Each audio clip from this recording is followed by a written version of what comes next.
విద్యార్థుల ఇదివరకు క్లాస్లో మనము ఓటింగ్ బిహేవియర్లో ఓటర్స్ ఏ అంశాల చే ప్రభావితం చేయబడతారు, వాళ్ళు ఒక పార్టీకి ఓటు వేసే విధంగా ఏ అంశాలపై ఏ కారణాల వల్ల ఒక పార్టీకి ఓటేస్తారు, ఏ కారణాల వల్ల ఒక పార్టీకి ఇంకొక పార్టీకి ఓటు వేయరు, దాన్ని ఓటింగ్ బిహేవియర్ అంటారు. సో అందులో మనం ముఖ్యంగా కులము, తర్వాత లింగము, తర్వాత ఇంకా ఇతర అంశాల యొక్క ప్రభావము ఓటర్ యొక్క ఓటింగ్ ప్రవర్తన ఎలాగా ఉంటుంది, ప్రవర్తనపై ఏ విధంగా ప్రభావం చూపుతుంది అని నేర్చుకున్నాం. నిజానికి మతం కంటే ఎక్కువ కొందరు ఏమంటారంటే అసలు మతం అనేది అప్పుడప్పుడు వస్తుంది, అప్పుడప్పుడు రాదు, దాని తర్వాత మన రోజు మనం దాని మతాన్ని ప్రస్తావించము, ఎందుకంటే ఎలాగో మతం ఉంది. కానీ పర్టికులర్గా హిందువులలో కులం యొక్క ప్రస్తావన, కులం యొక్క ప్రాముఖ్యత, కులం యొక్క ప్రభావం ఎక్కువ ఉంటుంది. ఎందుకంటే ఒక కులానికి సంబంధించిన వాళ్ళు ఆ కులానికి రాజకీయాల్లో ఏ ప్రాతినిధ్యం ఇస్తారు, ఆ కులానికి సంబంధించిన వాళ్ళు ఎంతమంది ఉన్నారు, జనాభా ఎంతమంది, ఆ జనాభా ప్రకారం మన సీట్లు ఇస్తున్నారా లేదా అనే అంశం వస్తుంది, అనే డిమాండ్ వస్తుంది. ఆ డిమాండ్ను తీర్చడానికి, నెరవేర్చడానికి పార్టీలు ఆ కులాన్ని అడ్రస్ చేయడం జరుగుతుంది, ఆ కులం యొక్క ప్రతినిధులు పిలవడం జరుగుతుంది, వాళ్ళను ప్లీజ్ చేయడము, సంతోషపరచడం జరుగుతుంది. ఇది మనం చాలా అంటే మతం కంటే, తర్వాత ఇతర భాష కంటే, తర్వాత వర్గం కంటే ఎక్కువ ప్రాముఖ్యత కులం ఇది ఉంటుందని మనం నేర్చుకున్నాం. నిజానికి ఇది ఉదాహరణకి మన ఆంధ్రప్రదేశ్లో అంటే ఉమ్మడి ఆంధ్రప్రదేశ్లో కాకుండా మద్రాసు కింద ఉన్న కొత్తలాంధ్ర, రాయలసీమలో నిజానికి కుల రాజకీయాలు చాలా పెరిగిపోయినాయి. ఇప్పుడు అక్కడ రాజకీయాలు కమ్మ, రెడ్డి మరియు కాపు ఈ రాజకీయాల చుట్టే తిరుగుతాయి. ఈ రాజకీయాల యొక్క ప్రాబల్యం ఒక్కొక్క గ్రూపు, ఒక్కొక్క పార్టీ తమ కులానికి సంబంధించిన రిప్రజెంటేటివ్స్ తోని డామినేట్ చేసుకుంటూ, తర్వాత ఇతర తక్కువ కులాల వాళ్ళు కానీ ఇతర కులాల వాళ్ళ యొక్క సపోర్ట్ పొందడానికి ప్రయత్నం చేస్తారు. సో కమ్మలకు సంబంధించింది అందరికి తెలిసిన విషయమే. ఇది మన తెలుగుదేశం పార్టీ కమ్మలకు ఇప్పుడు కమ్మ కమ్యూనిటీని ఎక్కువ రిప్రజెంట్ చేస్తుంది. కమ్మ కమ్యూనిటీ వాళ్ళు ఎప్పటి దానికి ఓట్లేస్తారు. అదేవిధంగా రెడ్డి, క్రిస్టియన్స్ రెడ్డిలకి, తర్వాత మన రెడ్డిస్లు కాంగ్రెస్కి ఓటేస్తారు. ఇప్పుడు అందులో ముఖ్యంగా కాంగ్రెస్కి సంబంధించిందే కాంగ్రెస్ తల్లి, మన మొదటి కాంగ్రెస్ బిడ్డగా వైఎస్ఆర్ కాంగ్రెస్ తెలిసిందే. అదేవిధంగా కాపు వాళ్ళు, బీసీలు, ఇంకా వేరే కులానికి, వేరే పార్టీకి ప్రాతినిధ్యం ప్రాముఖ్యత ఇస్తారు. సో అక్కడ కుల రాజకీయాలన్నీ పెరిగినాయి. తర్వాత లీడర్స్ ఒక కులానికి సంబంధించిన లీడర్ని ఇంకో కులానికి సంబంధించిన లీడరు, తర్వాత ఇంకో కులానికి సంబంధించిన పార్టీ చంపడం జరుగుతుంది. కానీ అనేక కారణాల వల్ల మన తెలంగాణ ప్రాంతంలో మన చాలా రోజులు మన ప్రజలు, మన పౌరులు సామాన్యంగా ముస్లిం రాజుల కింద ఉన్నారు. కాబట్టి ఈ కుల ప్రాతిపదిక మీద రాజకీయ పార్టీలు ఎక్కువ అభివృద్ధి చెందలేదు. కులం ప్రాధాన్యతగా కుల పునాది పెట్టుకొని అది చేయలేదు. ఇంకొక ముఖ్యమైన విషయం ఏంటంటే ఇక్కడ ముస్లింల రాజులకు వ్యతిరేకంగా హిందువులు సాధ్యమైనంత వరకు ఐక్యతగా ఉన్నారు. ముస్లిం డామినేషన్ వ్యతిరేకంగా భూమి లేని వారు ఈ తెలంగాణ ఆర్మ్స్ స్ట్రగల్లో పాల్గొన్నారు. 1945 నుంచి 1949 వరకు జరిగిన మన ఇది సాయుధ పోరాటం, రైతాంగ సాయుధ పోరాటం జరిగినప్పుడు దానికి కుల ప్రాతిపత్తి కాకుండా రాజుకు వ్యతిరేకంగా, ముస్లిం రాజుకు వ్యతిరేకంగా, తర్వాత ముస్లిం రాజుకు సపోర్ట్ ఇస్తున్న భూస్వాములు, దేశముఖులు వాళ్ళకు వ్యతిరేకంగా దానికి ఉద్యమం జరిగిన ఈ ప్లేస్ ఒక మన దేశంలోనే దానికి ప్రథమ ముఖ్యమైన ఎగ్జాంపుల్ అని నిజానికి చెప్పవచ్చు. సో ఇది లాస్ట్ క్లాస్లో మనం చదువుకోం. అదేవిధంగా వర్గము గురించి కూడా చదివాము. ఏ విధంగా వర్గ ప్రయోజనాలు, తర్వాత మన రాష్ట్ర సంఘటిత రంగంలో ఉన్న వర్కర్సు, తర్వాత సంఘటిత రంగంలో ఉన్న వర్కర్సు ఏ విధంగా కమ్యూనిస్ట్ పార్టీలకు ఎవరైతే వాళ్ళకి వర్కర్స్ యొక్క ప్రాధాన్యత, వర్కర్స్ యొక్క సంక్షేమం చాలా ముఖ్యం వాళ్ళకి, అందుకొరకు ఆ వర్గానికి చెందిన వాళ్ళు కమ్యూనిస్ట్ పార్టీ చేస్తారు. అదేవిధంగా లింగ ప్రాతిపదిక మీద కూడా నిజానికి మన పార్టీలు మన తమ యొక్క ఎజెండాను తయారు చేస్తాయి. తర్వాత వాళ్ళకి ముఖ్యంగా రిజర్వేషన్స్ ఇస్తాయి. మన వాళ్ళకి పార్టీలలో టికెట్స్ ఇవ్వడం జరుగుతుంది. తర్వాత మంత్రిత్వ శాఖలలో కూడా లింక్ అది జరుగుతుంది. సో ఈరోజు మనము ఏం నేర్చుకుంటామంటే ఇవే కాకుండా ఇంకా ఏ అంశాలు ఓటర్ యొక్క ప్రవర్తనని, ఓటర్ యొక్క చాయిస్ని ప్రభావితం చేస్తాయి అనేది నేర్చుకుంటాం. అందులో ముఖ్యమైనది ఏంటంటే రిలీజియన్, మతము, తర్వాత లాంగ్వేజ్.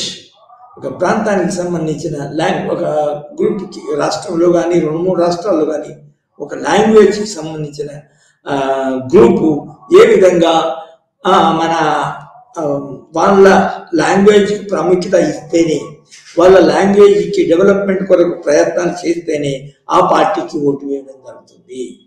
తదనుగుణంగానే పార్టీలు ఏం చేస్తాయంటే, అరే పలానా గ్రూప్కి ఈ లాంగ్వేజ్ అనేది ప్రాముఖ్యత ఉంది, ఆ లాంగ్వేజ్ ఆ లింగ్విస్టిక్ డిమాండ్స్ మనము అంటే మన పార్టీ ఏ విధంగా నెరవేర్చాలి, ఆ లింగ్విస్టిక్ ప్రయోజనాలు ఏ విధంగా నెరవేర్చాలి. నిజానికి ఇది రాజ్యాంగంలో కూడా ఒక మన సందర్భంలో ఈ రాజ్యాంగంలో కూడా మైనారిటీ లాంగ్వేజెస్ ప్రొటెక్ట్ చేయాలా స్టేట్ అంటే భారత రాజ్యము, తర్వాత భారతదేశంలో ఉన్న రాష్ట్రాలు ఈ లాంగ్వేజ్ మైనారిటీస్, లింగ్విస్టిక్ మైనారిటీస్, భాష మన చిన్న భాష, కొద్ది భాషలు సంబంధించిన ప్రజలకి హక్కులు, ప్రాథమిక హక్కులు కలిగించినాయి. ఫర్ ఎగ్జాంపుల్ మతానికి ఏ విధంగా ప్రాథమిక హక్కు అయిపోయిందో అదేవిధంగా తమ భాషను కాపాడుకుని కూడా ప్రాథమిక హక్కులు ఇవ్వడం జరిగింది రాజ్యాంగంలోనే. అందుకొచ్చే ఫర్ ఎగ్జాంపుల్ ఇప్పుడు మనం చూస్తాము మహారాష్ట్ర లాంగ్వేజ్ అది మాట్లాడే వాళ్ళ యొక్క భాషను కాపాడడానికి అనేక స్కూల్స్ స్థాపించుకున్నారు, కాలేజీలు స్థాపించుకున్నారు.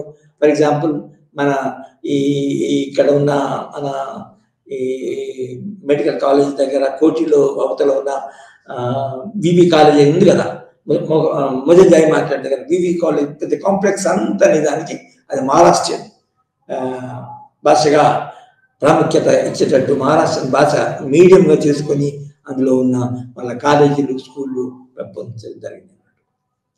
సో ఇవాళ మనము మతము, తర్వాత భాష, తర్వాత ఇంకొక ఇంపార్టెంట్ విషయం ఏంటంటే ఎథనిసిటీ అంటే మతము, తర్వాత లాంగ్వేజ్ అంటే ఒక్కొక్క అంశంకి ప్రాధాన్యత ఇస్తుంది, ఒక్కొక్క అంశము బేస్ ఉంటుంది. మతము ఫర్ ఎగ్జాంపుల్ ఒక పార్టీ కానీ, రీజనల్ పార్టీ కానీ, నేషనల్ పార్టీ కానీ, ఫర్ ఎగ్జాంపుల్ మన హిందూ మతము, బీజేపీ, జనసంఘం అవి హిందూ మతానికి ప్రాధాన్యత ఇస్తాయి.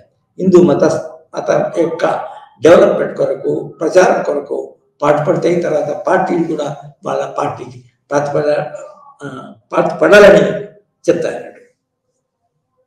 అదేవిధంగా మన కొన్ని రీజనల్ పార్టీస్ అంటే నేషనల్ పార్టీసే కానీ రీజనల్ పార్టీ ఒక మతానికి సంబంధించిన పౌరులు ఒకే ఏరియాలో ఉన్నారు కాబట్టి దానికి రీజనల్ రిలీజియన్ అనవచ్చు. కానీ అట్లా అనడానికి కూడా నిజానికి ఒక విధంగా మంచిది కాదు. అదే శిరోమణి అకాలీదళ్ అది సిక్ మతాన్ని బేసిస్ చేసుకుంటుంది. సిక్ మతం యొక్క సూత్రాలు, సిద్ధాంతాలు అవి ముఖ్యంగా మన ఆ పార్టీ యొక్క రాజకీయాలని, ఆ పార్టీ యొక్క సిద్ధాంతాలని, ఆ పార్టీ యొక్క మన కార్యక్రమాలని ప్రభావితం చేస్తాయి. అదేవిధంగా అందువల్ల ఏం చేస్తారంటే ఆ ప్రాంతంలో ఉన్న పర్టికులర్లీ పంజాబ్, హర్యానాలో ఉన్న ముఖ్యంగా సిక్కులందరూ ఆ పార్టీకే అది మన ఓట్లు వేయడం జరుగుతుంది. అదేవిధంగా ఇంకొక ముఖ్యమైన విషయం ఏంటంటే ఎథనిసిటీ అంటే ఈ అనేక రకాలుగా అనేక విషయాల్లో ఏకీభావము, కామన్నెస్ ఉండడం వల్ల, ఫర్ ఎగ్జాంపుల్ లాంగ్వేజ్, ట్రైబు, దాని తర్వాత మన బతుకు తెరువు, ఆర్థిక బ్యాక్గ్రౌండ్, ఇవన్నీ ఒక గ్రూప్లో ఒక కమ్యూనిటీ కలిగి ఉంటే దాన్ని ఎథనిక్ గ్రూప్ అంటారు. అది కాస్ట్ కూడా కావచ్చు, ట్రైబ్ కూడా కావచ్చు. కానీ అందులో ఎథనిసిటీ అన్నప్పుడు ఏంటంటే అందులో అనేక విషయాలు కామన్గా ఉంటాయి. ఫర్ ఎగ్జాంపుల్ మనకి బహుజన సమాజ్ పార్టీ అనేది మన ఉత్తరప్రదేశ్లో మొదలైంది. దానికి వేరే రాష్ట్రాలలో కూడా అది పోటీ చేస్తుంది. Bahujan Samaj party which was in fact started with the ideology and preachings of Kanshi Ram, and then of course the main leader of the party who led the party and under whose leadership the elections were conducted in Uttar Pradesh was the Bahujana Samaj Party, was Mayawati leadership లోనే నిజానికి ఒక మన Bahujan Samaj. So ఇందులో ఏంటంటే అనేకమైన common అంశాలు ఉన్నాయి. అది కాస్ట్ ఉన్నాయి, లాంగ్వేజ్ ఉంది, రిలీజియన్ అంటే వాళ్ళకు ఒక రిలీజియన్, ఫర్ ఎగ్జాంపుల్ వాళ్ళ రిలీజియన్ బుద్ధిజం ఫర్ ఎగ్జాంపుల్, తర్వాత ఇంకొక వేరే రిలీజియన్ హిందూయిజం కాకుండా, తర్వాత లాంగ్వేజ్, రిలీజియను, తర్వాత కాస్ట్, తర్వాత వర్గము అంటే సామాన్యంగా కింది వర్గం అంటే ఆర్థికంగా కింది రేంజ్లో ఉన్న వర్గం అన్నట్టు. సో ఈ అన్ని కామన్ అంశాల మీద బేసిస్ మీద ఏర్పడే పార్టీని ఎథనిక్ అదంటారు. సో ఇవి ఈ రోజులో మనము ఈ క్లాసులో మనం ఫోకస్ చేద్దాం. కొంచెం టైం ఉంది, మన ఈ 3 అంశాలను మనము ఈ సెషన్లో మనం చర్చిస్తాం. కొంత ఏదన్నా చివరి వరకు టైం లేకుంటే దాన్ని మీరు మళ్ళీ కొంచెం బుక్స్లలో చదువుకోవాల్సి ఉంటుంది. ఎందుకంటే సామాన్యంగా ఒక లెక్చర్లో అన్నీ ఒకే విధంగా కవర్ చేయడానికి వీలు కాదు. మనం లెట్ us టేక్ రిలీజియన్ అసలు బ్రిటిష్ కాలం నుంచి మల్టీ పార్టీ సిస్టమ్ ఏర్పడింది. అదే తదనుగుణంగానే వాళ్ళ యొక్క ఇంట్రెస్ట్లు అంటే బ్రిటిష్ కలోనియల్ గవర్నమెంట్ వాళ్ళ యొక్క ప్రయోజనాలకు భంగం కలగనంత వరకు నిజాన్ని మత స్వేచ్ఛనిచ్చారు వాళ్ళు, తర్వాత కుల స్వేచ్ఛనిచ్చారు, తర్వాత భాష స్వేచ్ఛనిచ్చారు. నిజానికి ఒక విధంగా బ్రిటిష్ కలోనియలిస్టులు, బ్రిటిష్ ఇంపీరియలిజము, ఇది ముస్లిం ఇంపీరియలిజం కంటే బెటర్ ఉండొచ్చు. అంటే ముస్లింలు అరతులు సామాన్యంగా మన ఒక ప్రాంతాన్ని దండెత్తినప్పుడు వాళ్ళ ముస్లిం యొక్క కల్చరు, ముస్లిం యొక్క మతాన్ని ప్రచారం చేయడము, తర్వాత హిందూ మతాన్ని మన నిరుత్సాహపడము, హిందూ మత సంబంధించిన టెంపుల్స్ ధ్వంసం చేయడము, తర్వాత హిందూ మత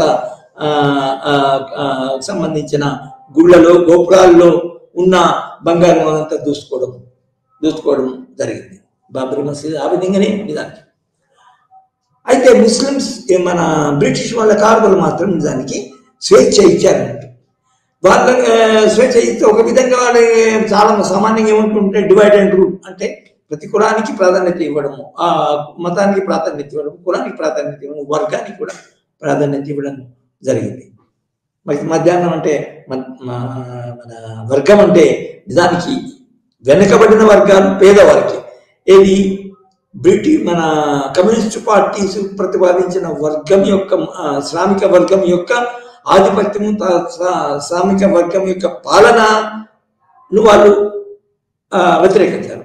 కానీ సామాన్యంగా మన ఒక డెమోక్రాటిక్ ఫ్రేమ్వర్క్ లో ఉన్న పేదవాళ్ళకు వాళ్ళు సపోర్ట్ ఇచ్చారు. వాళ్ళ సంక్షేమాన్ని కాపాడడానికి, మన సంక్షేమాన్ని చూడడానికి బ్రిటిష్ వాళ్ళు ప్రయత్నం చేశారు. ఈ విధంగా నిజానికి బ్రిటిష్ వాళ్ళ మన ముస్లిం రూల్కి, ముస్లిం సామ్రాజ్యవాదులకి ఈ బ్రిటిష్ వాదులు మన బ్రిటిష్ సామ్రాజ్యవాదులు నిజంగా భిన్నంగా వాళ్ళ యొక్క పరిపాలన కొనసాగించారు అని చెప్పొచ్చు. అయితే తదనుగుణంగానే వాళ్ళు పార్టీ సిస్టంలో కూడా, పార్టీ మన ప్రభుత్వ పాలనలో కూడా నిజానికి 1861 ఫస్ట్ డైరెక్ట్ రూల్ ఎప్పుడు వచ్చింది? మన 1858 నుంచి బ్రిటిష్ వాళ్ళు మన దేశంపై డైరెక్ట్ గా పరిపాలన కొనసాగించారు. బ్రిటిష్ రాజు మన యొక్క రాజు, బ్రిటిష్ ప్రభుత్వం మన యొక్క ప్రభుత్వం.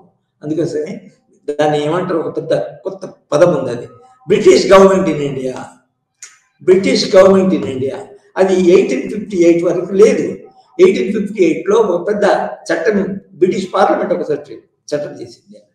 అది ఆ చట్టం ద్వారా బ్రిటిష్ పార్లమెంట్ యొక్క చట్టాలన్నీ మన దేశానికి వర్తించాయి.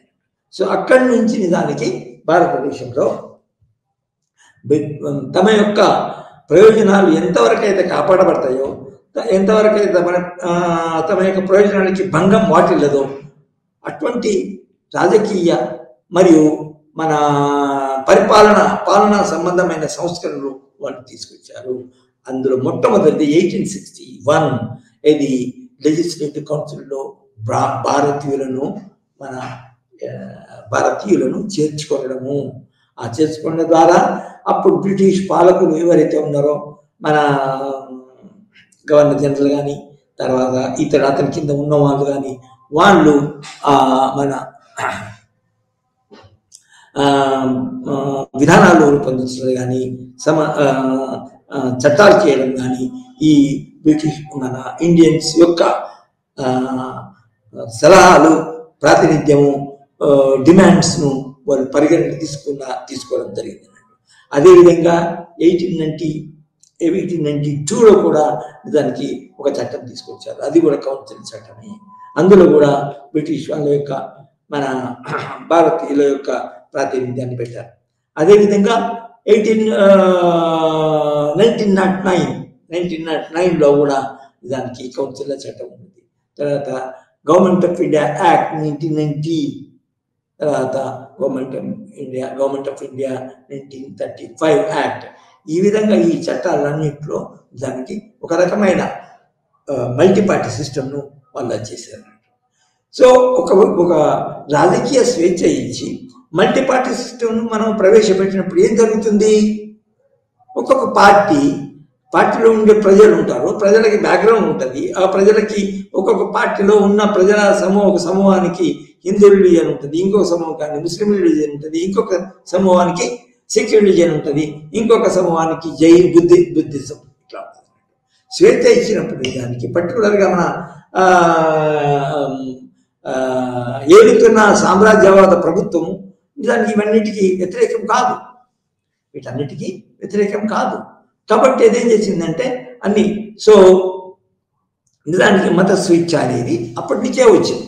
సో ఆ విధంగా మన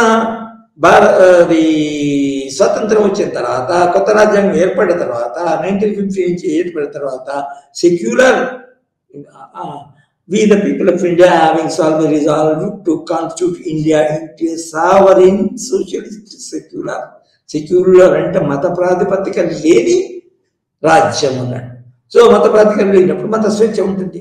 మత స్వేచ్ఛ ఉన్నప్పుడు ప్రజలు మా మతం అభివృద్ధి చెందాలా, మా మతానికి సంబంధించిన గుళ్ళు కట్టుకోవాలా, ఆ కట్టుకోవడానికి స్వేచ్ఛ ఉండాలా, ఆ ప్రభుత్వం సహాయం కూడా ఇవ్వాలా, అది హిందువులు కానీ, ముస్లిమ్స్ కానీ, సిక్కులు కానీ, మరి బుద్ధిస్టులు కానీ.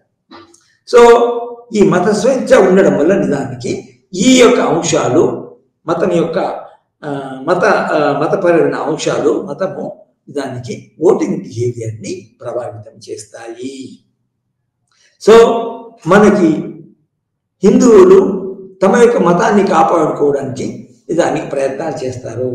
తమ యొక్క మతానికి కాపాడడానికి రాజకీయ మన ఏమంటారు దాన్ని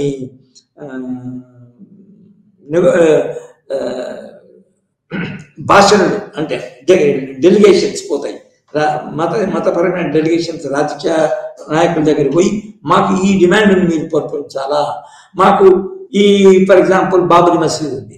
బాబరీ మసీద్ దాని యొక్క చరిత్ర ఏంటంటే బాబర్ అనే అతను ఇదివరకు అయోధ్యలో బాబర్ అనే రాజు, ముస్లిం రాజు, అప్పుడు ఇదివరకు ఉన్న రామాలయాన్ని, అయోధ్యలో ఉన్న రామాలయాన్ని కూల్చి దాని మసీదు ముస్లిం మసీదు కట్టించాడు. దాన్ని బాబరీ మసీద్ అంటారు. బాబర్ కట్టించింది కాబట్టి బాబరీ మసీద్ అంటారు.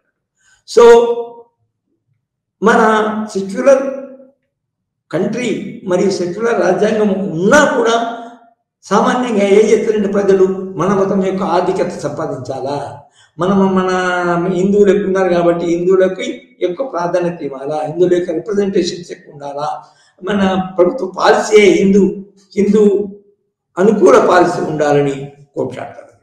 సో ఆ విధంగా హిందూ మతస్థులు నిజానికి మళ్ళీ ఇదివరకు ఏ విధంగా బాబ్రీ మసీదు కట్టబడిందో ఇది రామాలయం మీద, ఇప్పుడు బాబ్రీ మసీద్ని మీద నిజానికి బాబ్రీ మసీద్ కూలగొట్టారు కదా. ఫర్ ఎగ్జాంపుల్ ఆదాని, ఉమా, తర్వాత వీళ్ళందరూ దానికి ఒక 20-25 సంవత్సరాల కింద అయితే బాబ్రీ మసీద్ను కూలగొట్టడం జరిగింది. కూలగొట్టిన తర్వాత దాని మీద పెద్ద రాజకీయాలు కూడా జరిగినాయి. మరి కూలగొట్టిన దాని మీద రామాలయం కట్టాలా అని హిందువులు మరియు దానికి సంబంధించిన దానికి మద్దతు ఇచ్చే హిందువులు కూడా అక్కడ రామాలయం కట్టాలని పెద్ద డిమాండ్. ఒకవేళ రామాలయం కట్టే హిందువులు కట్టకపోతే ఏం చేస్తారు, వాళ్ళకు ఓటు వేయరు. అదేవిధంగా వాళ్ళ యొక్క ఓట్లు సంపాదించాలని జనసంఘ కానీ భారతీయ అప్పుడు జనసంఘ 1951 వరకు జనసంఘ, తర్వాత 1983 నుంచి మన భారతీయ జనతా పార్టీ, 1985 నుంచి భారతీయ జనతా పార్టీ నిజానికి దాని వెనుక ఉన్న ముఖ్యమైన మత సంఘాలు ఏవైతే బజరంగ దళని, తర్వాత ఆర్ఎస్ఎస్, దాని తర్వాత మన ఇంకా 2 ముఖ్యమైన మత సంఘాలు ఉన్నాయి. ఆ సంఘాల యొక్క మన మద్దతుతో దానికి మన భారతీయ జనతా పార్టీ. సో కాబట్టి భారతీయ జనతా పార్టీ నిజానికి ఎక్కువ జరగకుండా చాలా హింసా పద్ధతులు, హిందువులను ముస్లింలను కొట్టడం కానీ, వాళ్ళ యొక్క మసీదులను కూల్చడం కానీ, సింపుల్ ఏంటంటే అక్కడ రామాలయం కట్టాలా అనే విధంగా భారతీయ జనతా పార్టీ ప్రయత్నం సాగింది. లాస్ట్ వరకు కోర్టు పెట్టింది. మన ఫోర్స్ఫుల్గా ముస్లింలని చంపడం కానీ, వాళ్ళ మసీదులను ధ్వంసం చేయడం కానీ కాకుండా, ఎందుకంటే secular country, secular constitution, so రాజ్యాంగ పరంగానే అది ప్రయత్నాలు చేయడం జరిగింది. తర్వాత కోర్టులో తమ యొక్క వాదనలు వినిపించింది.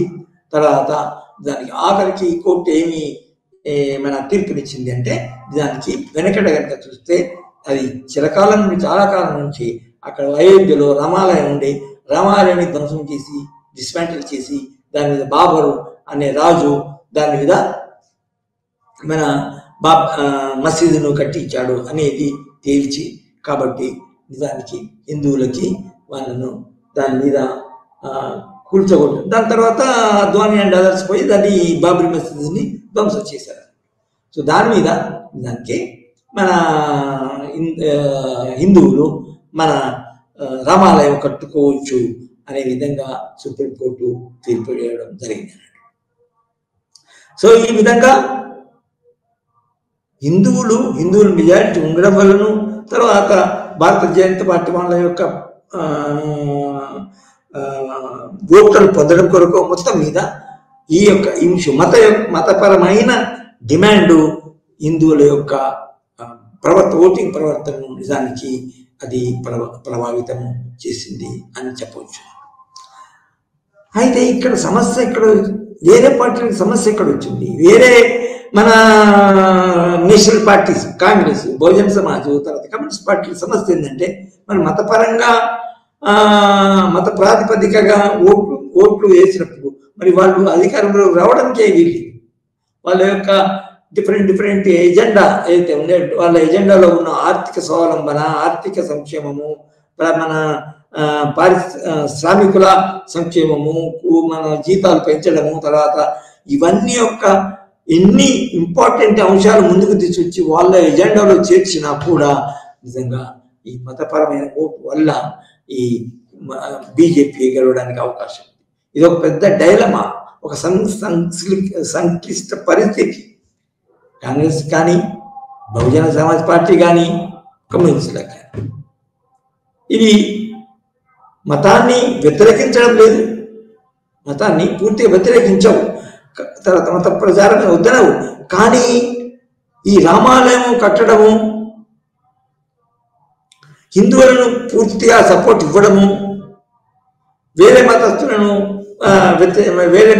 నిరుత్సాహపడము, వేరే మతస్థుల యొక్క ప్రయోజనాలకి ప్రయోజనం ఇవ్వడము ఇవ్వకపోవడము అనేది ఉంటుంది. కానీ ఇక్కడ ముస్లిం మన హిందువులు మెజారిటీలో ఉన్నారు. సో కాబట్టి వీళ్ళ యొక్క సంక్షేమ, వీళ్ళ యొక్క పరిస్థితి ఒక విధమైన సంక్లిష్టమైనది, క్రిటికల్ అయినది. ఫర్ ఎగ్జాంపుల్ కాంగ్రెస్ పార్టీ మొట్టమొదటి నుంచి సెక్యులర్ పార్టీ, తర్వాత దాంట్లో ముఖ్యమైన లీడర్స్, తర్వాత మన సోనియా గాంధీ, దాని తర్వాత క్రిస్టియన్స్ వాళ్ళ యొక్క సపోర్ట్, సెక్యులర్. తర్వాత వాళ్లకు మొట్టమొదటి నుంచి ముస్లిం మైనారిటీస్ యొక్క సపోర్ట్ ఉంటుంది. మైనారిటీస్ యొక్క నాయకుడు కాంగ్రెస్ పార్టీయే. కాబట్టి మైనారిటీస్ యొక్క ప్రయోజనాన్ని కాపాడుతూ హిందూ మతాన్ని కూడా సపోర్ట్ ఇస్తుంది, హిందూ మతాన్ని వ్యతిరేకించదు. కానీ హిందూ మతస్థులు ఏమనుకుంటారు, బీజేపీ ఏమనుకుంటుందంటే అది మైనారిటీకి ఎక్సెసివ్గా ప్రాముఖ్యత ఇస్తుంది, మైనారిటీస్ని సంతోషపడడానికి ప్రయత్నిస్తుంది అని హిందువులు అనుకుంటారు.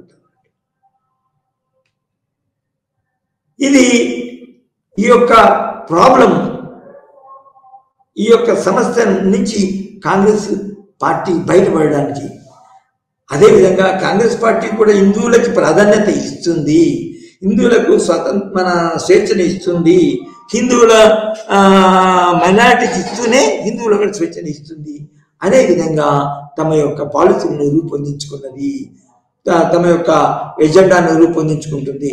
తర్వాత తమ ఎజెండాలో సోషలిజము, తర్వాత మన శ్రామికుల యొక్క ప్రాముఖ్యత, తర్వాత మన ఇది బీసీల యొక్క ప్రాముఖ్యత, బీసీల యొక్క సమస్యలు, తర్వాత ఎస్సీల యొక్క ప్రాముఖ్యతలు ముందుకు తీసుకొస్తున్నారు. అయితే అంటే భారతీయ జనతా పార్టీ మతానికి ఎంత ప్రాముఖ్యత ఇస్తుందో కాంగ్రెస్ పార్టీ అంత ఇవ్వదన్నాడు. కానీ పూర్తిగా తిరస్కరించడానికి వీలు లేదు.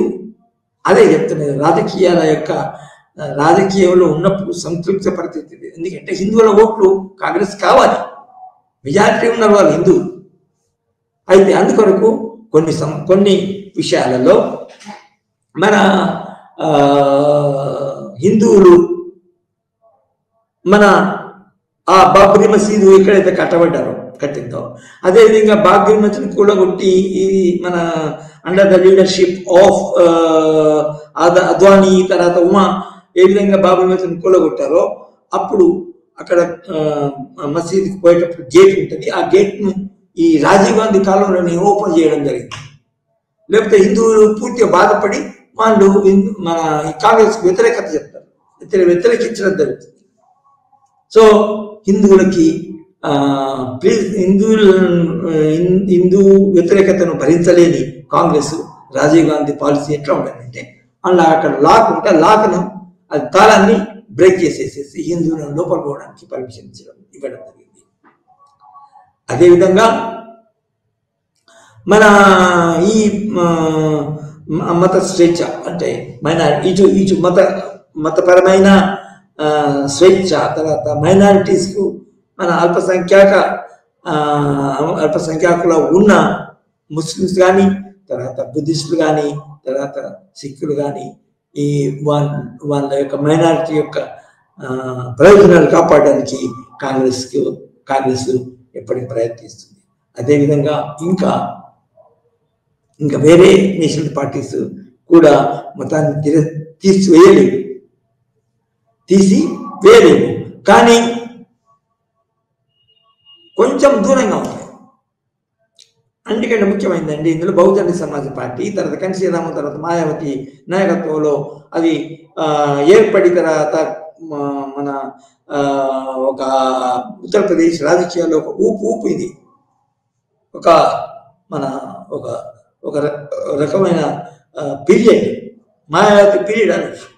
బహుజన సమాజ్ పార్టీ 3 సార్లు ఉత్తరప్రదేశ్లో అధికారం ఇచ్చింది. తర్వాత దానికి దగ్గరున్న రాష్ట్రాలు ఏవైతే ఉన్నాయో రాష్ట్రాల్లో కొన్ని సీట్లను సంపాదించింది. తర్వాత మన ఉమ్మడి ఆంధ్రప్రదేశ్లోను, తర్వాత ఇప్పుడు తెలంగాణలోను బహుజన సమాజ్ పార్టీ దానికి పోటీ చేస్తుంది. గట్టి పోటీని ఇవ్వడం జరుగుతుంది. అయితే ఇక్కడ ఏంటంటే వాళ్ళు సామాన్యంగా ఏం చేస్తున్న బహుజన సమాజ్ పార్టీ హిందూ మతాన్ని కొంతవరకు వ్యతిరేకిస్తుంది, వేరే మతాన్ని క్రిస్టియన్ రిలీజన్ లేకపోతే బుద్ధిస్ట్ రిలీజన్ని అవి సపోర్ట్ ఇస్తున్నాయి. అంతే ఇక్కడ ఏంటంటే ముస్లింలను తిట్టడము, తర్వాత వాళ్ళని వ్యతిరేకించడము అట్లా కాదు. నిజానికి నువ్వు మతపరమైన రాజకీయాలు మతమైన పార్టీ అని బీజేపీని విమర్శిస్తుంది, కానీ హిందువులను కొట్టడము, అణిచివేయడం మాత్రం చేయదు. ఎందుకంటే హిందువుల ఓట్లు కూడా బహుజన సమాజ్ పార్టీ కావాలి కాబట్టి. కానీ దాని యొక్క ముఖ్యమైన రిలీజియన్ మాత్రము తమ యొక్క సపోర్టర్స్ ఎవరైతే ఉన్నారో అందులో అట్టడుగు కులాల వాళ్ళు, ఫర్ ఎగ్జాంపుల్ ఎస్సీలు, ఎస్టీలు, మైనారిటీలు, ముస్లింలు ఎవరైతే ఉన్నారో వాళ్ళ యొక్క మత ప్రయోజనాలను కాపాడడానికి ప్రయత్నం చేస్తుంది. అయితే అందుకొరకే దానికి ఇందులో అది నెక్స్ట్ ఇది అన్ని రకాల అంశాల ప్రభావితం చేయబడేది ఇది బిఎస్పీ అన్నట్టు. సో ఈ విధంగా మన పూర్తిగా మతపరమైన విషయాలకు ప్రాధాన్యత ఇచ్చే బీజేపీ, తర్వాత మత విషయాలను చాలా సెక్యులర్ పద్ధతిలో మన పరిగణలోకి తీసుకొని తన యొక్క విధానాలు రూపొందించే కాంగ్రెస్ మన ఈ మత స్వేచ్ఛనిస్తూ అన్ని మతాలకు సంబంధించిన పౌరులు, ఓటర్స్ యొక్క మద్దతును పొందడానికి ప్రయత్నం చేస్తుంది. ఈ విధంగా మతం యొక్క ప్రభావము దానికి మన రాజకీయాల్లో ఓటింగ్ ప్రవర్తనలో ఉంటుంది. ఇవి నేషనల్ పార్టీస్. రీజనల్ పార్టీస్ ఏమున్నాయి? ఫర్ ఎగ్జాంపుల్ ముఖ్యంగా మన దేశంలో వచ్చినాయి, పనిచేస్తున్నాయి. ఫర్ ఎగ్జాంపుల్ ముఖ్యమైనది అకాలీదళ్. సిక్ మతస్థులకు సంబంధించిన పార్టీ. అది కొన్ని వందల సంవత్సరాల కిందనే, చాలా పాతది కాదు, కానీ గురు గోవింద సింగ్ తర్వాత అతని యొక్క ఫాలోవర్స్ ఏర్పడిన సిక్ మతము. అందులో దాన్ని బేసిక్ చేసుకొని శిరోమణి అకాలీదళ్ అనే పార్టీ ఉంది. అది ఆరిజిన్కి సంబంధించింది, కానీ అందులో ఏం జరుగుతుందంటే శిరోమణి అకాలీదళకు సంబంధించిన వాళ్ళ నాయకులకే అక్కడి ప్రజలు సిక్ మతస్థులు ఎక్కువ మన సంఖ్యలో ఉన్నారు కాబట్టి ఆ యొక్క పార్టీ శిరోమణి అకాలీదళకే ఓట్లు వేయడం జరుగుతుంది. తర్వాత నేషనల్ పార్టీస్ కూడా అక్కడ పోటీ చేసినప్పుడు, అక్కడ రాజకీయాల్లో పాల్గొన్నప్పుడు అకాలీదళకి సంబంధించిన నాయకులని కాంగ్రెస్లో చేర్చుకోవాలి, లేకపోతే బీజేపీ అయితే బీజేపీలో చేర్చుకోవాలి. ఎందుకంటే అక్కడ మతస్థులు మన సిక్ మతస్థులకు సంబంధించిన ఓటర్స్ ఎక్కువ ఉన్నారు. నేషనల్ పార్టీస్ కూడా వాళ్ళ యొక్క ఆ మతానికి సంబంధించిన యొక్క అభ్యర్థులని తమ యొక్క మన ఏమంటారు దాని పార్టీలో టికెట్స్ ఇవ్వాలి. సో ఈ విధంగా మతం అనేది ఈ వేరే మతానికి ముఖ్యమైన ప్రాతిపదిక లేని పార్టీలు కూడా ఆ మతస్థులకి టికెట్స్ ఇచ్చి ఆ మతానికి సంబంధించిన ఓటర్ల యొక్క మద్దతు పొందడానికి ప్రయత్నించాలి, లేదా ఓడిపోతాం. సో లేకపోతే ఆ మతానికి సంబంధించిన రిజల్ట్ పార్టీతోనే సంబంధాలు పెట్టుకోవడం, అలయన్స్ పెట్టుకుంటే ఏంటంటే ఈ నేషనల్ పార్టీకి మన ఆ మతపరమైన పార్టీకి ఎక్కువ ఓట్లు ఎక్కువ సీట్లు అలాట్ చేయబడతాయి. తర్వాత నేషనల్ పార్టీ బీజేపీ అయినా కాంగ్రెస్కి అయినా తక్కువ సీట్లు అలాట్ చేయబడతాయి. అప్పుడు పోటీ చేసినప్పుడు అక్కడ నేషనల్ పార్టీ తర్వాత రీజనల్ పార్టీ మన అవి వేయడం జరుగుతుంది అన్నట్టు. అలయన్స్ ఉంటుంది, లేకపోతే పూర్తిగా ఇది outside support of the Congress, outside support of the BJP, Akali Dal Shiromani Akali Dal అనేది ప్రభుత్వం ఏర్పాటు చేయడం జరుగుతుంది. సో ఈ విధంగా మనకి మహారాష్ట్రలో వస్తే శివసేన కూడా ముఖ్యంగా శివాజీ ఏ విధంగా మన ముస్లిం రాజులకు వ్యతిరేకంగా కొట్లాడాడు, తర్వాత ముస్లిం రాజుల యొక్క ఆధిపత్యాన్ని ఆధిక్యతని అతను ఎదుర్కొన్నాడు. తర్వాత దానివల్ల అతనికి శివాజీ హిందూ సింబల్, అది నిజానికి ఒక రకమైన రీజనల్ రిలీజియస్ పార్టీ అనుకోవచ్చు. అందుకొరకే సామాన్యంగా అది బీజేపీ యొక్క సపోర్టు తీసుకుంటుంది, ఇస్తుంది, అప్పుడప్పుడు క్రిటిసైజ్ చేస్తుంది, అది వేరు. సో శివసేన ఈ విధంగా మతపరమైన మన రీజనల్ పార్టీస్, నేషనల్ పార్టీస్ కాకుండా మతపరమైన పార్టీలు ఉన్నాయి. తర్వాత మతం అనేది ఆ విధంగా ఓటర్స్ ప్రభావితం చేస్తుంది. తర్వాత నెక్స్ట్ అంశము మనం ఇవాళ చర్చించుకోవాల్సింది ఏంటంటే లాంగ్వేజ్ కూడా మన రాజ్యాంగంలో లింగ్విస్టిక్ ఫ్రీడమ్, ఏ భాషనైనా మనం మాట్లాడవచ్చు, ఏ భాషనైనా మనం నేర్చుకోవచ్చు, ఏ భాషనైనా ప్రచారం చేసుకోవచ్చు. అంతేకాకుండా మెజారిటీ ప్రజలు మాట్లాడే మెజారిటీ లాంగ్వేజ్ ఏదైతే ఉందో, ఫర్ ఎగ్జాంపుల్ హిందీ అనేది చాలా మంది దేశంలో మాట్లాడతారు. ఒక్కొక్క రాష్ట్రంలో ఒక భాష బాగా సామాన్య జనము ఆ భాష మాట్లాడే మెజారిటీ ఉంటారు. యాక్చువల్గా మనది భాషా రాష్ట్రాల యొక్క సిద్ధాంతాన్ని భాష పేరుందనే రాష్ట్రాలు ఏర్పడాలన్నది 1840 నుంచే దానికి కాంగ్రెస్ దానికి కట్టుబడి ఉంది అన్నట్టు. అందుకనికే ఇప్పుడు మనం ఒక్కొక్క రాష్ట్రంలో ఒక భాష మెజారిటీ భాష ఉంటుంది. ఫర్ ఎగ్జాంపుల్ తెలంగాణ, ఆంధ్రాలో తెలుగు భాష, తర్వాత తమిళనాడులో తమిళ భాష, తర్వాత మహారాష్ట్రలో మరాఠీ భాష, తర్వాత హిందీ రాష్ట్రంలో హిందీ బెల్ట్లో మన బీహార్, మధ్యప్రదేశ్, ఉత్తరప్రదేశ్లో హిందీ భాష మాట్లాడడం జరుగుతుంది. సో ఆ విధంగా స్వేచ్ఛ అనేది ఉంది అన్నట్టు. దానికి తోడు మెజారిటీ వాళ్ళు మాట్లాడని భాషలు కొన్ని ఉంటాయి, ఆ భాషలు మైనారిటీ భాషలు అంటారు. For example Urdu, for example మన కొన్ని దేశీయ లాంగ్వేజ్లు, తర్వాత జైనులు, మన జైన్స్ మాట్లాడే భాష వేరు ఉంటుంది. ఇది జనరల్గా. కానీ ఒక రాష్ట్రం ఉన్నప్పుడు రాష్ట్రంలో మెజారిటీ భాష ఏదైతే మెజారిటీ వాళ్ళు మాట్లాడే భాష ఎలా ఉంటుందో, కానీ వేరే భాష అనేక కారణాల వల్ల ఈ రాష్ట్రంలోకి వచ్చి తెలంగాణ తెలుగుదేశం మెజారిటీ ఉన్న రాష్ట్రంలోకి వచ్చి ఇక్కడ బతకడానికి కానీ, ఇక్కడ చదువుకోవడానికి కానీ, ఇక్కడ బిజినెస్ చేయడానికి వచ్చిన మూర్ఖులు మన వ్యక్తులు ఎవరైతే ఉంటారో, freedom of business anywhere, one can live anywhere కదా. సో ఆ యొక్క స్వేచ్ఛతో ఇక్కడ వచ్చిన వాళ్ళ యొక్క మదర్ టంగ్ మాత్రము మహారాష్ట్ర, వాళ్ళ యొక్క మదర్ టంగ్ మాత్రము రాజస్థాన్ అంటే. సో ఆ మైనారిటీస్ కూడా మన భారత రాజ్యాంగము కొన్ని హక్కులు ఇచ్చింది.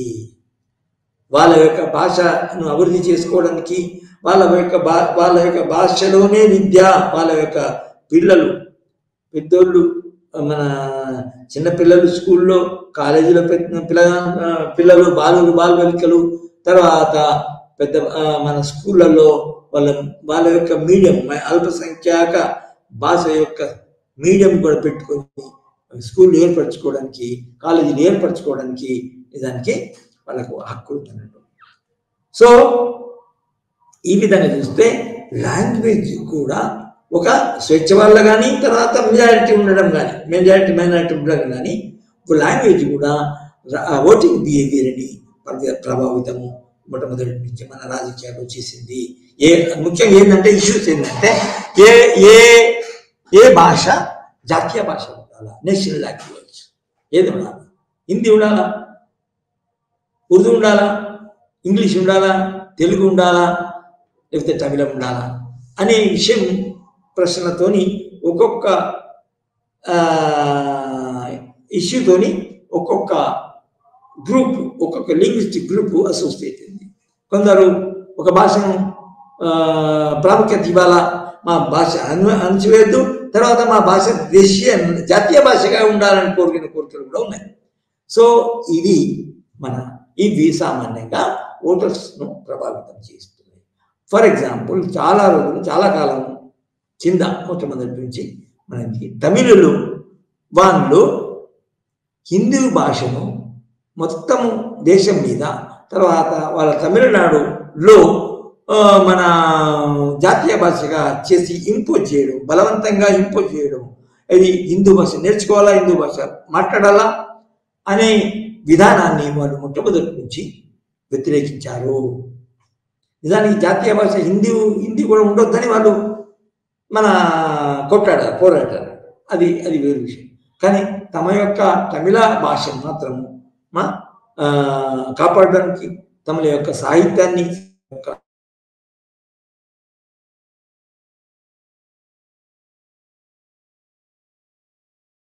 డిఎంకే కానీ అన్నడానికి కానీ తమిళ భాషను ఏమాత్రము మన అశ్రద్ధ చేసి తర్వాత దాన్ని అణిచివేయడానికి ప్రయత్నం చేయకూడదు. దానికి ఇప్పుడు మనము ఇక్కడ ఇంగ్లీష్ తెలుగు అని అన్ని బోర్డ్స్ ఉంటాయి. కానీ మీకు తమిళనాడుకి పోతే ఏమైతుందంటే అసలు ఇంగ్లీష్ బోర్డే ఉండదు, హిందీ బోర్డే ఉండదు, తమిళ బోర్డే ఉంటుంది. తమిళ లాంగ్వేజ్లోనే బోర్డ్స్ అని రాసి ఉంటాయి. ఇన్స్టిట్యూషన్స్ కానీ స్కూల్స్ కానీ మన బిజినెస్ సర్వీస్ కానీ ఎక్కడో ఉంటాయి. అంత మాత్రం వాళ్ళు ఇంగ్లీష్ నేర్చుకోవడం కాదు, ఇంగ్లీష్ నేర్చుకుంటారు. తర్వాత మద్రాసు రాష్ట్రం ఉన్నప్పుడు తర్వాత బ్రిటిష్ వాళ్ళ కాలంలో ఇంగ్లీష్ నేర్చుకునే వాళ్ళు మన ఇంగ్లీష్ ప్రభుత్వంలో జాబులు సంపాదించిన హిస్టరీ కూడా ఉంది. కానీ మన తమిళ భాష మాత్రము వాళ్ళు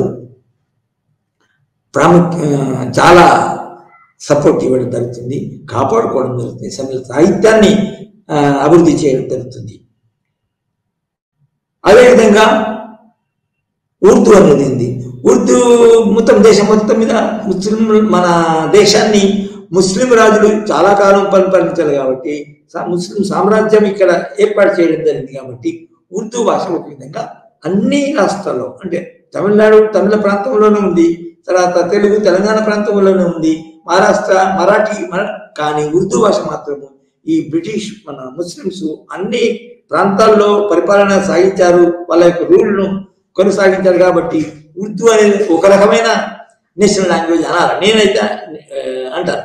ఎందుకంటే ఉర్దూ ఎన్ని ప్రాంతాలలో మాట్లాడబడుతుంది అనేది చూడాలి. కానీ ఉర్దూ భాషని ఎందరూ మాట్లాడుతున్నారని కాదు,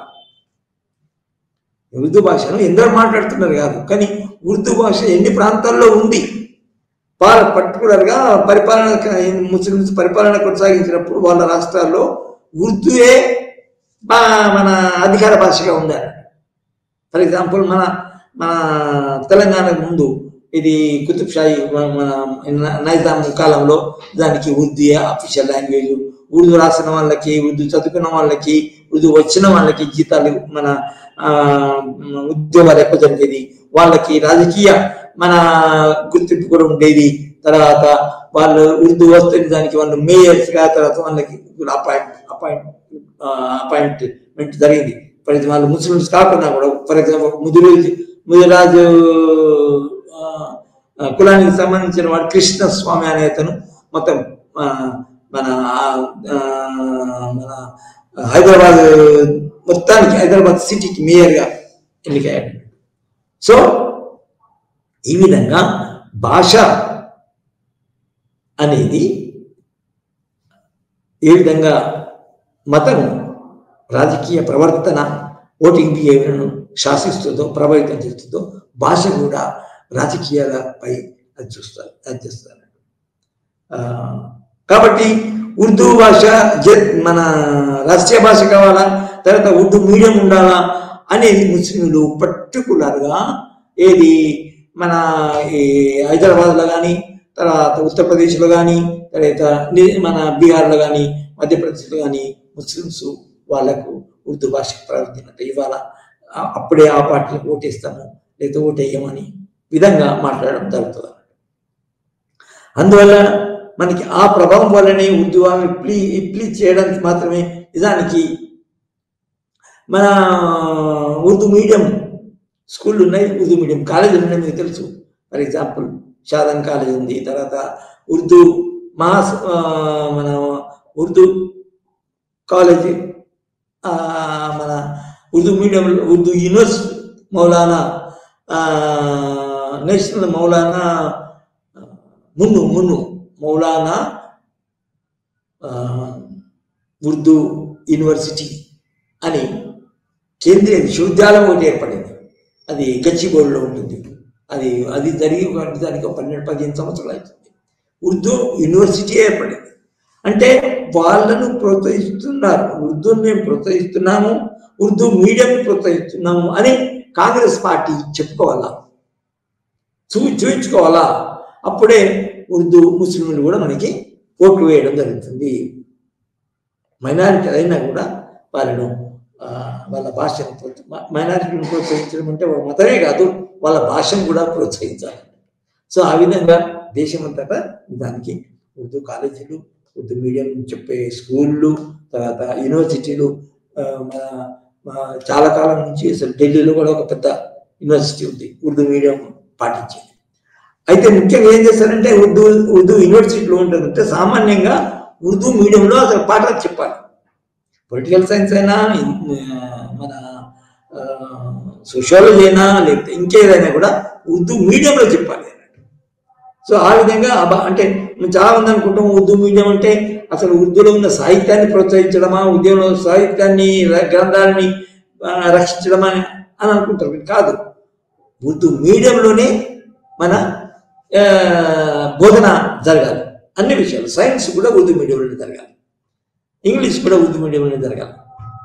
సో ఏ విధంగా తెలుగు యూనివర్సిటీ ఉందో అదేవిధంగా మన పొట్టి శ్రీరామ్ తెలుగు యూనివర్సిటీ ఉందో అదేవిధంగా మన కేంద్రీయ విశ్వవిద్యాలయము మౌలానా విశ్వవిద్యాలయం అనేది మన గచ్చిబౌలిలో ఏర్పడతారు. అంటే ఈ విధంగా ఏంటంటే రాజకీయ నాయకులు ప్రభుత్వానికి పార్టీ ద్వారా వచ్చినప్పుడు ఆ విధంగా ఆలోచించడం జరుగుతుంది. ఆ విధంగా ఆలోచిస్తేనే వాళ్ళకు ఓటు పడతాయి, లేకపోతే పడవు. ఒకసారి బాగా వ్యతిరేకత కూడా వస్తాయి. ఈ కాంగ్రెస్ పార్టీ ఎప్పటికీ ముస్లింలకి వాటికి ఇందులోకి ఎక్కువ ప్రాముఖ్యత ఇవ్వకుండా మన మైనారిటీ వాళ్ళకి ఎక్కువ ప్రాముఖ్యత ఇస్తుందని దాన్ని కాంగ్రెస్ పార్టీని వ్యతిరేకించడం కూడా జరుగుతుంది. దానివల్లనే దానికి బీజేపీకి మన దేశం అంతటా ఎక్కువ ఓట్లు జరుగుతాయి, వాటికి వస్తాయి ఎక్కువ. కానీ ముస్లిం యొక్క పాపులేషన్, ఉర్దూ భాష మాట్లాడే వాళ్ళు ఎక్కువ పాపులేషన్ ఉండడం వల్ల మనకి మన తెలంగాణ రాష్ట్రంలో బీజేపీ యొక్క మన సపోర్ట్, ఆధిక్యత ఎక్కువ ఉండదు. ఎందుకంటే ఇక్కడ ఓల్డ్ సిటీలో ముస్లిమ్స్, తర్వాత వేరే ప్రాంతాల్లో ఉన్న ముస్లిమ్స్, నిజామాబాద్, వికారాబాద్, అందులో ఉన్న ముస్లిమ్స్ అందరూ సామాన్యంగా మన కాంగ్రెస్ పార్టీకి, తర్వాత మన ఎంఐఎంకి ఓటు చేయడం జరిగింది, ఓటు వేయడం జరుగుతుంది. పర్టికులర్గా ఈ హైదరాబాద్ సిటీలో ముస్లిం పాపులేషన్ బాగున్నప్పుడు ఎంఐఎంకే ఎక్కువ ఓట్లు పడతాయి. తర్వాత ఎంపీలు కానీ ఎమ్మెల్యేలు కానీ ముస్లింలే గెలవడం పరిపాటి అయిపోయింది. సో ఈ విధంగా మన మతం లెక్కనే లాంగ్వేజ్, ఇది ఉర్దూ లాంగ్వేజ్, తర్వాత ఇతర లాంగ్వేజ్ మన ఓటింగ్ బిహేవియర్ని ప్రభావితం చేస్తాయి. అంటే రాజ్యానికి వచ్చిన పార్టీలు, ప్రభుత్వంలో ఏర్పాటు చేసిన పార్టీలు, ప్రభుత్వం ఏర్పాటు చేసిన తర్వాత వాళ్ళు ఒక్కొక్క కమ్యూనిటీకి ఒక్కొక్క లాంగ్వేజ్ సంబంధించిన ఓటర్స్ ఎవరైతే ఉన్నారో ఒక్కొక్క లాంగ్వేజ్ తమ యొక్క మాతృభాషగా ఉన్నారో వాళ్ళ యొక్క ప్రయోజనాలు కాపాడుకోవాలా. ఒకవేళ మన మహారాష్ట్రానికి సంబంధించిన స్కూళ్ళు మీడియం చేస్తుంటే వాళ్ళని వ్యతిరేకించవద్దు. వాళ్ళ యొక్క హక్కులు, వాళ్ళ పర్మిషన్స్ కావాల్సిన పర్మిషన్లు ఇవ్వాలి. అదేవిధంగా వాళ్ళు స్వతంత్రం కూడా అంటే వాళ్ళు కొన్ని సామాన్య ప్రభుత్వాలు అందరికీ అన్ని కాలేజీల్లో అన్ని యూనివర్సిటీలో ఉన్న రూల్స్ అన్ని వాళ్ళకి పెట్టుకోకూడదు. వాళ్ళు పరిపాలన కూడా వాళ్ళ స్వతంత్రంగా, ప్రభుత్వానికి స్వతంత్రంగా ఉండాలి. ఆటోనమస్ అంటారు. ఏదో ఒక రిప్రజెంటేటివ్ ఒక వ్యక్తి ప్రభుత్వం నుంచి పోయి వాళ్ళకు రిక్రూట్మెంట్ నియామకాలు చేసే బోర్డులో ప్రభుత్వానికి సంబంధించిన ఒక ఉండొచ్చు. దక్షిణాంధ్ర మళ్ళా మహారాష్ట్ర ఉంటారు. వాళ్ళ యొక్క బోర్డు గవర్నింగ్ బాడీ కూడా మహారాష్ట్ర ఉంటారు. సో ఈ విధంగా మన భాషా స్వేచ్ఛ అనేది ఉండడం వల్ల భాషా రాజకీయాలు జరుగుతాయి. తర్వాత రాజకీయాల్లో ఓటింగ్ ప్రవర్తనలో భాష అనేది చాలా ముఖ్యంగా ప్రభావితం చేస్తుందని చెప్పొచ్చు.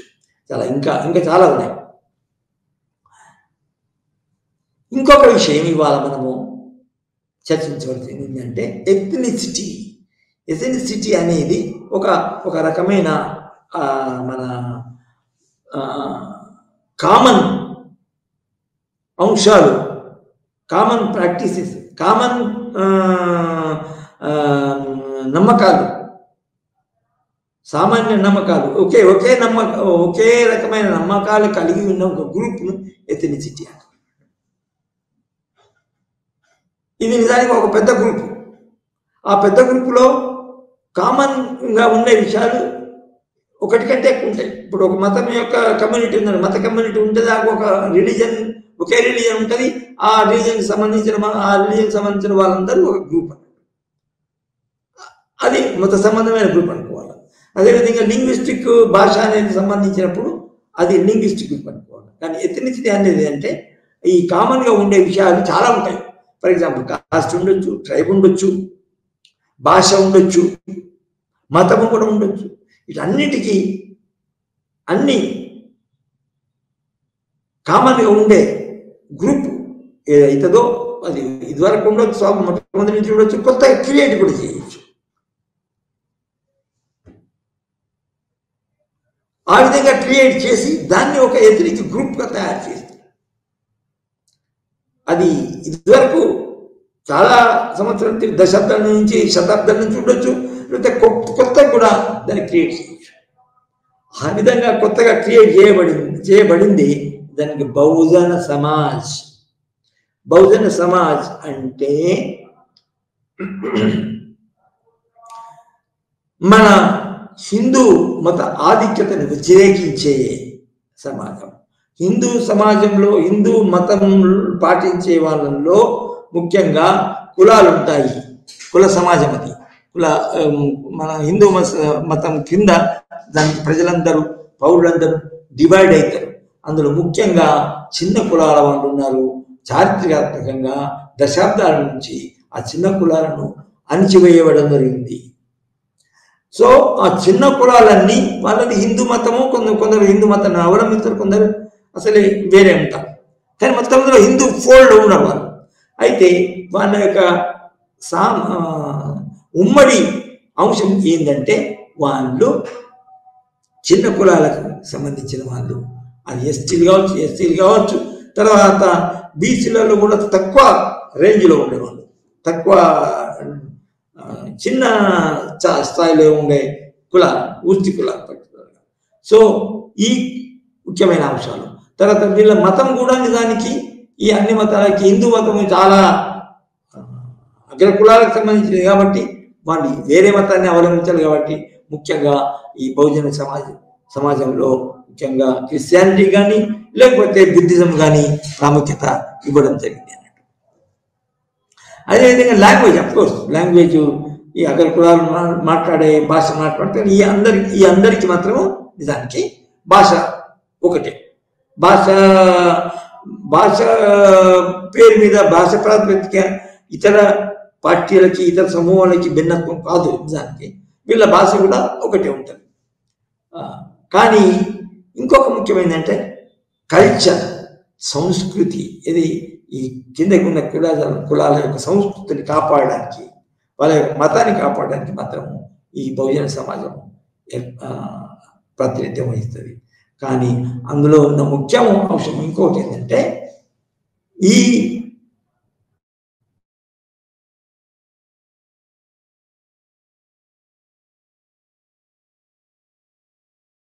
అంటే మన ఆర్థికంగా వెనుకబడ్డ వాళ్ళు, కూలీ రైతులు కానీ చిన్న మన సన్నకారు రైతులు కానీ అందులో ఉంటారు. అంటే ఆర్థికంగా కూడా వీళ్ళందరూ వెనుకబడి ఉంటారు. సో ఇవన్నీ మన ఉమ్మడి అంశాలతో ఏర్పడ్డది. అంశాలు గల ప్రజల యొక్క సపోర్ట్తో ఏర్పడిందే నిజంగా బహుజన సమాజ్ పార్టీ అని చెప్పుకోవచ్చు. సో మల్టీ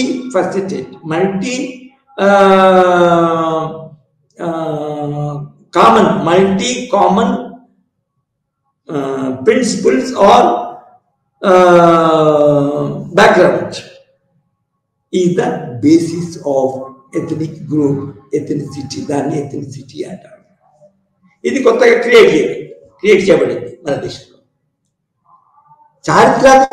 చారిత్రాత్మకంగా మొట్టమొదటి నుంచి ఒక శతాబ్దం నుంచి ఉన్నది. కొన్ని నార్త్ ఈస్ట్ లో ఏర్పడ్డ ఎథనిక్ గ్రూప్స్, వాళ్ళ లాంగ్వేజ్ ఒకటి ఉంటుంది, తర్వాత వర్గం ఒకటి ఉంటుంది, ఆచారాలు, మన కల్చర్ ఒకటే ఉంటుంది. అయితే అవి రాజకీయంగా దగ్గరకు వచ్చి తమ యొక్క పర్టికులర్గా నార్త్ ఈస్టర్న్ ట్రైబ్స్ సామాన్యంగా పరిపాలన విషయంలో కానీ, చట్ట విషయంలో కానీ, సంస్కృతి విషయంలో కానీ ఈ మన భారత హిందూ సమాజము, హిందూ కల్చరు, హిందూ పరిపాలన విధానాలు తమ మీద రుద్దకుండా మొట్టమొదటి నుంచి వాళ్ళు మన నేషనల్ గవర్నమెంట్ నుంచి అపోజ్ చేస్తున్నాయి. నిజానికి వయలెంట్ మన ఆయుధాలు చేపట్టి కూడా నేషనల్ గవర్నమెంట్ కొట్లాడడం జరిగింది చాలా కాలం నుంచి. అయితే అందులో ఏంటంటే ఇప్పుడు ఫర్ ఎగ్జాంపుల్ మిజోరం, అస్సాము, మేఘాలయ, త్రిపుర ఇటువంటి ప్రాంతాలలో ఈ ఎథనిక్ గ్రూప్స్ ఉంటాయి. అవి వాటి కామన్ అంశాలు ఉంటాయి. ఫర్ ఎగ్జాంపుల్ లాంగ్వేజ్ ఒకటి ఉంటుంది, వర్గం ఒకటి ఉంటుంది, సంస్కృతి ఒకటి ఉంటుంది, మతం ఒకటే ఉంటుంది. పర్టికులర్ నార్త్ ఈస్టర్న్ వాళ్ళకి క్రిస్టియానిటీ అనేది ఉంటుంది, క్రిస్టియన్ మతం ఉంటారు. సో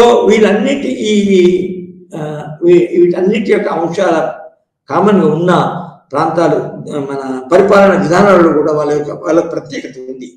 కాబట్టి వీళ్ళను ముఖ్యంగా మన రాజ్యాంగంలో కూడా వాళ్ళు షెడ్యూల్ ఏరియాస్లో అసలు ఈ మన భారత రాజ్యాంగం ఏదైతే ఉందో ఆ రాజ్యాంగం వాళ్ళకు వర్తించకుండా వాళ్ళు షెడ్యూల్స్ ఏరియాస్గా